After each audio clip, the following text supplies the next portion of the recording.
I परीक्षा संपली, आजपासून शाळेला सुट्ट्या. म्हणजे आता महिनाभर उन्हात बोंबलत हिंडायला मोकळा आहे का नाही?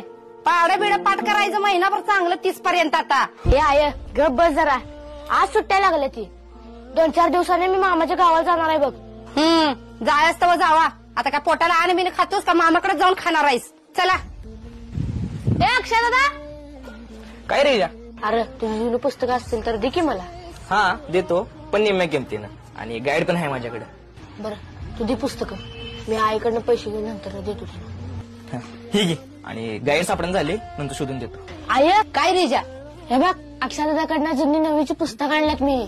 अक्षा नवीला होता वे बाई, त्यानं तुला दिली वे पुस्तकं त्याची? होय, निम्या किमतीनं घेऊन जा म्हणला. आज बापाकडनं पैसे घेते, अक्षाचं पैसे देऊन टाकते पुस्तकाचं. आणि गाईड बी देतो म्हणलाय बाय. आरवयाची पानं का फाडायला लागलायस? जुन्या वयातली पानं शिल्लक राहिली ती एकत्र करून बाइंडिंग करून आणतो की. त्यानं मग एक मोठी वही तयार होत्या. म्हणजे पुढच्या वर्षी 1-2 वेळा कमी आणलं तरी चालते आणि तेवढाच खर्च वाचतो ग. हिजा, कमी वयात लय समज आहे बघ तुला. आपल्या परिस्थितीची चांगली जाण आहे. असंच लक्ष देऊन अभ्यास कर बर का.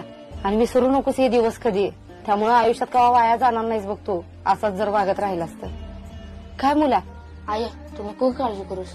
तू आणि पप्पा कसले दिवस काढलेत हे मला माहित आहे ग. त्यामुळे मी वाया जायचा इशेच येत नाही.